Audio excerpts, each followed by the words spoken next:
ওসমান হাদিকে হত্যা, নির্বাচন এসব মিলিয়ে উত্তপ্ত এখন রাজপথ। নাশকতার আশঙ্কায় মাঠে বেশ তৎপর যৌথ বাহিনী। রোববার রাতে গোয়েন্দা তথ্যের ভিত্তিতে রাজধানীর মানিকনগরের একটি পরিত্যক্ত ভবনে অভিযান চালায় যৌথ বাহিনী। আর সেখানেই পাওয়া যায় দেশি বিদেশি সব অস্ত্র। এই জিনিসগুলো খুব ভয়ঙ্কর জিনিস। চোরাগোপ্তা হামলা কেউ করে গেলে এটা ঠেকানোর কোনো কায়দা নেই। তবে চাঞ্চল্যকর তথ্য হলো, ওসমান হাদিকে গুলি করা হয়েছিল যে অস্ত্র দিয়ে, সেই একই রকমের পিস্তলও মিলেছে যৌথ বাহিনীর এই অভিযানে। যে অর্টিগেসা 7.6265 x 17 mm একটা পিস্তল। অভিযানটি চলে রাজধানীর মানিকনগর টিটিপাড়ার সিটিপল্লীতে একটি পরিত্যক্ত ভবনে। সেখানে অবৈধ বিদেশি পিস্তল সহ দেশীয় অস্ত্র ও মাদক উদ্ধার করা হয়েছে।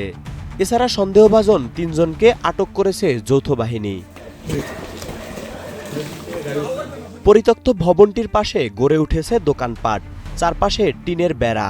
এই ভবনে নাশকতার উদ্দেশ্যে একটি চক্র অবস্থানের সংবাদ পেয়ে অভিযান চালায় যৌথ বাহিনী। অভিযানে দেশীয় অস্ত্রের পাশাপাশি জার্মানির তৈরি পিস্তলও উদ্ধার করা হয়। জার্মানি টাইপের পিস্তলগুলো এগুলা আসে কোত্থেকে?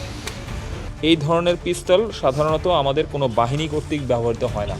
এ সময় সেনাবাহিনী জানায়, দেশের আইনশৃঙ্খলা বাহিনী এ ধরনের অস্ত্র ব্যবহার করে না।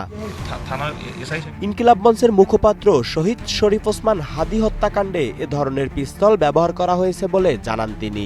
পুলিশ ফরেনসিক করছিল, ইয়ার মধ্যে ওটা ছিল AP.32 ammunition, same pattern ammunition, same pattern জিনিস, সেম ম্যাগাজিন। আমাদের জন্য অত্যন্ত দুঃখের বিষয় যে আমাদের বাংলাদেশের একজন অত্যন্ত স্বনামধন্য এবং আমাদের একজন বীর শহীদ শরীফ ওসমান হাদি, উনি আততায়ীর গুলিতে খুন হয়েছেন। উনি এই জন্য আমরা অত্যন্ত মর্মাহত এবং দুঃখিত।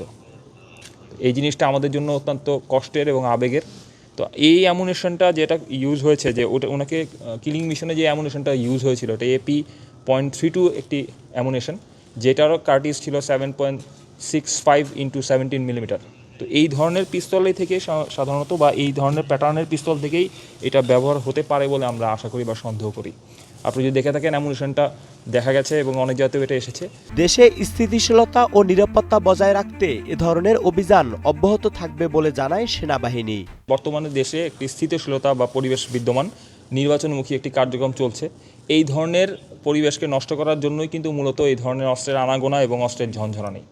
তো সবাইকে স্পষ্টভাবে বলে দিতে চাই যে নির্বাচন উপলক্ষে দায়িত্বপূর্ণ এলাকায় যদি কেউ কোনো ধরনের নাশকতার চেষ্টা করে থাকেন, আপনাকে সর্বোচ্চ আইনের মধ্যে থেকে ব্যবস্থা যেটা নেওয়া দরকার, সেটা আমরা যে আইন শৃঙ্খলা রক্ষাকারী বাহিনী অর্থাৎ পুলিশ, বিজিবি, সেনাবাহিনী, র্যাব যারাই আছেন প্রত্যেকে ব্যবস্থা নেবেন।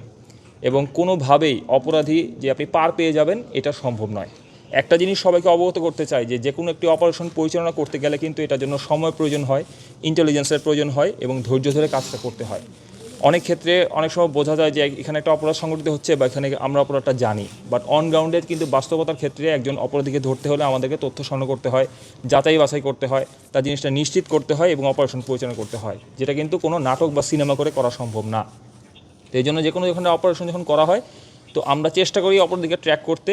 যখন সর্বোচ্চভাবে নিশ্চিত হয়ে যায় তার অপরাধটা কনফার্ম, তখন তাকে আমরা আটক করি এবং পুলিশে সোপর্দ করি। নির্বাচনকে সামনে রেখে ডেফিনেটলি যে আমাদের সামনে যাতে আমরা কোনো ধরনের নাশকতা সৃষ্টি করতে না পারে, কেউ যদি নাশকতা সৃষ্টি করার কোনো স্বপ্নে চিন্তাও করে থাকে, তাকে এটা মাথা থেকে ভুলে যেতে হবে।